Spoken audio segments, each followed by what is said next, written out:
Radio Cobalt!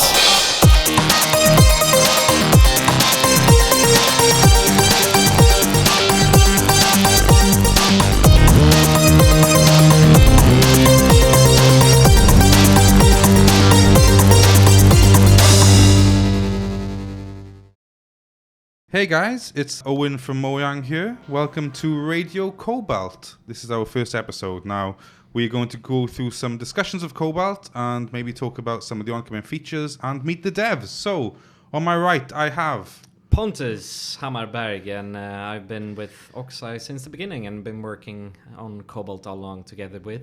Daniel, but I'm more known as the Wreck online, and my last name is Brynolf. Okay, nice guys. Nice to meet you. Nice to meet you as well. Welcome. So, what is this Cobalt game I keep hearing so much about?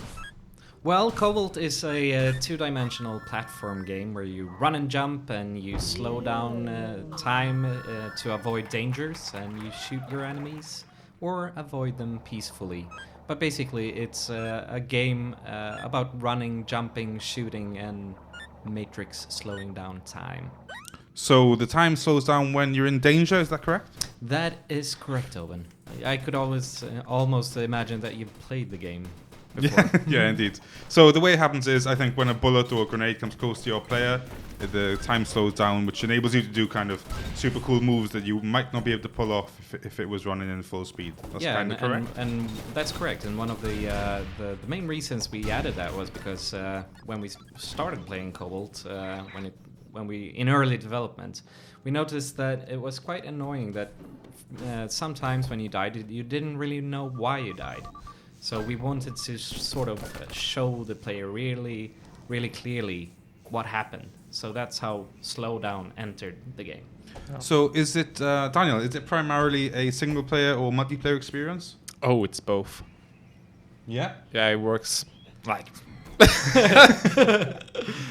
It works great both ways. I mean, I play it alone and I play it with Pontus, and I'd say it's fun either way.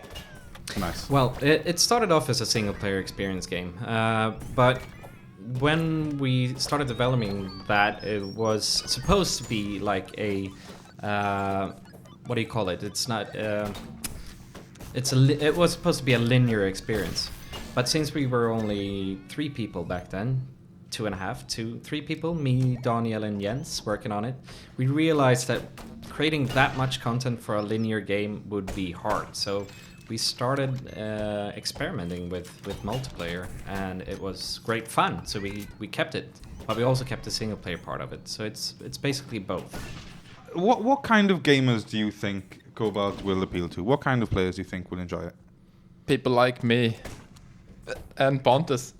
Yeah, well, I think it, when we've been around playing or showing off Cobalt, it's mainly been at the or Minecon events, and it actually appeals to a quite broad spectrum of people, which is enjoyable for us as developers to see both kids and young adults and even adults play the game and have fun with it. I think it can appeal to people who like the platform sort of genre in general, but also to newcomers to gameplay. I hope so anyway. But I think what makes it sort of unique is that it's a platform game, but there is a very little platforming in the actual game. Like, it's not so much about maybe making exact, precise platform jumps between different things, but it's more about the interactions between 2 players in a space, like punching and dodging and deflecting grenades and bullets together in like a room. yeah, Except, yeah. it is a very unforgiving game, though. I mean, it is hard to get into in the beginning, sort of, but that's where the beauty of the slowdown comes in, because it's fun watching yourself die. I mean, I play it, and I don't get mad at the game for dying or for losing, because it's spectacular looking at it in slow motion. So it is a game that's unforgiving, and that would appeal a lot more to the hardcore gamer. But I think since it's still fun watching yourself fail, I think even casual players could jump into it and have fun. Yeah, I think you can play it and you can be the guy who just kind of spams bullets and kind of scores lucky kills, or you can be the guy who kind of deflects a bullet, then throws a You mean grenade the- over a sniper shot, and you know. The Owen guy. Yeah, the Owen guy, exactly. Right. If you're a player of my caliber, then you can pull off those kind of sick moves. Yeah. I think what we learned also from the Minecon event was that when we were walking around the 10 computers, almost every computer there would be a different game mode and different gameplay and different constellation of people. There would be 1 person, 2 people, 4 people, and they would play like survival and all different modes, and they would all have the different pacing and play for different amounts of times.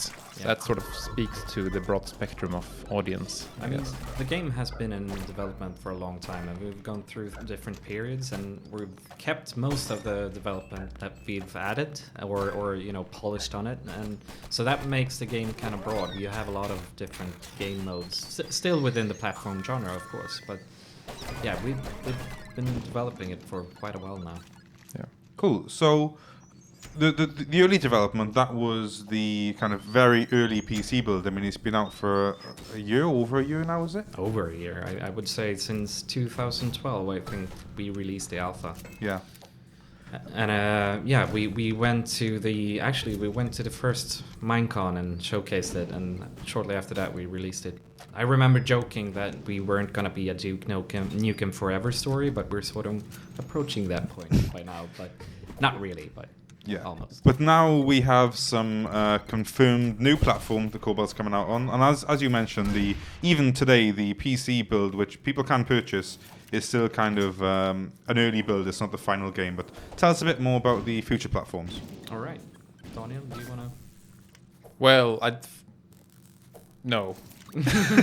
You don't want to talk about it. Okay. No, I'll Well, prefer to listen to I mean, Pontus. the Cobalt. Every time we've played Cobalt together, we've always used controllers. I mean, or do you call it controllers? Gamepads? Gamepads. Thank you. Yeah.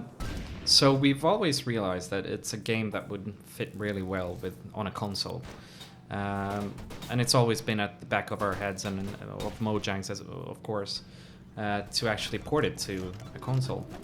And last summer we got together with Fat Shark here in Stockholm. They're actually just right around the corner from the Mojang office, so that's practical, to start porting the game to PlayStation 3 engine or PlayStation 3 and Xbox 360 to begin with. That's the start, and it actually runs on both systems now. But we're working on some performance.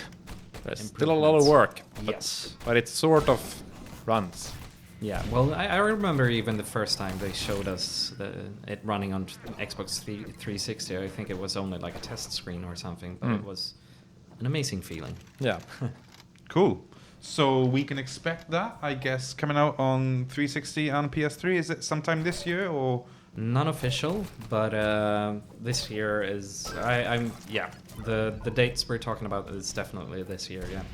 Sweet. Okay, well, thanks for that. Yeah, I guess we'll round it up there for episode 1 of Radio Cobalt, and working title. And yeah, we'll see you guys soon for the next edition. So yeah, thanks, guys. Bye bye. Bye.